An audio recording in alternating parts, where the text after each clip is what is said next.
A heads up why there's a few reasons. So pavers are meant to be three-dimensional, right? So if you make it flush right here, now they're basically a two-dimensional product. Secondly, polysand, when it gets wet, gets into a gummy state.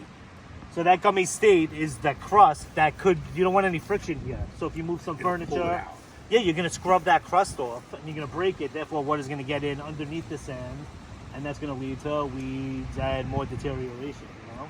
Okay. And for the watering process as well, you keep that sand down in that joint, under that chamfer, an eighth of an inch at least. Then that water's gonna pool there and sink down to the bottom of the joint to make it a nice strong joint, give it a nice strong base. Okay, so it's not going to create a puddle on top of the paper. No, it's going to sink down. And okay. Yep. Mm-hmm. Okay. At the end of the day, though, polymeric sand is not permeable. You know, it's going through its process, so it's going to absorb that water. Okay. You know, we do make a nitro product that is permeable. I was looking at that. Yeah. So that's got to be in the smallest joint that would go in would be a 3/16 on pavers. So it's not going to fit into an 1/8 inch joint, which is what these do look like. Just looking at the naked eye, it'll be very difficult. It's a resin-based wet jointed material as opposed to a polymer-based dry sanding material.